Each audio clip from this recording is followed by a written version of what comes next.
Another methods of contraception are known as the intrauterine devices. So what is the meaning of intra? Intra means inside, uterine means uterus. So these are the devices which only used by females,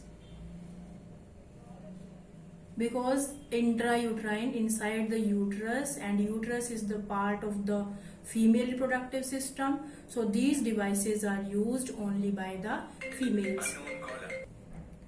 First is the non-medicated, second is the copper releasing, and third is the hormone releasing. Non-medicated means there are the no medicines are used. These are mainly made up of any rubber or the plastic sheath, and other metal, other things are not used. So no medicines are used in this thing. So they are known as the non-medicated. Example is the Lippus loop. And what will be the effect of the non-medicated? They increase the phagocytosis of the sperms.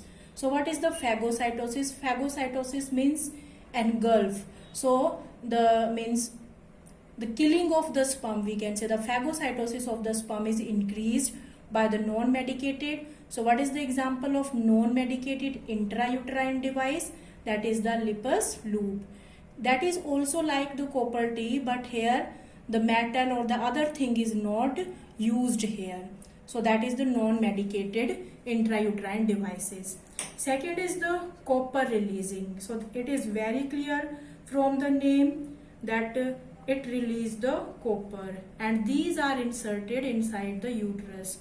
Here is the diagram of the uterus, and why it is known as the copper T? Because it is T-shaped and copper metal is used.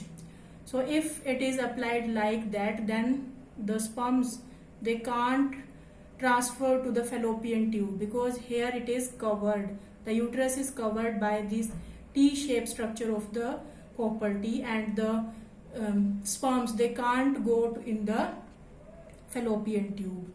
So example of the copper releasing is the copper T, copper 7 also there, and nowadays multi-load, that is also used. And what will be the effect of these? These suppresses the sperm motility. Motility means the movement of the sperm, that will decrease, and if the sperms are non-motile or the movement is less, then they will not go to the fallopian tube.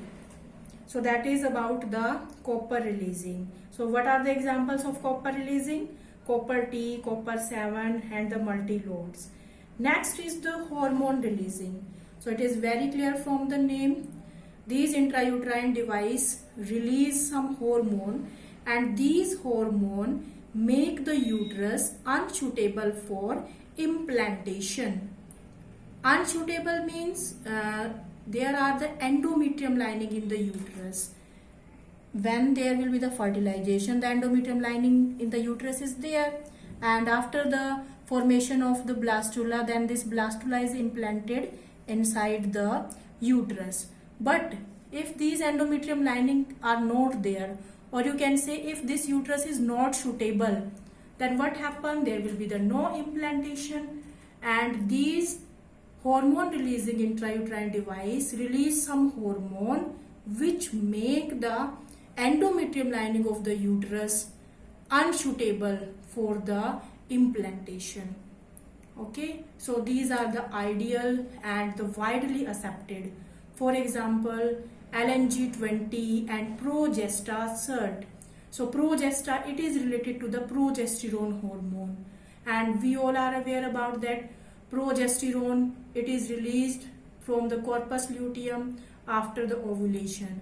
So this hormone also you can say control the endometrium lining. So if some hormones are applied, then these hormones make the uterus unsuitable for implantation of the blastula. So these are the three examples we can say, and these are very important. Non-medicated, then the copper releasing, and then the hormone releasing. So what will be the effect of the non-medicated? They increase the phagocytosis of the sperms, and copper releasing, they suppress the motility of the sperms, and fertilizing capacity also. We can say motility of the sperm and also the fertilizing capacity. And next is the hormone releasing, and these hormone releasing make the uterus unsuitable for implantation. So that is about intrauterine devices. Thank you.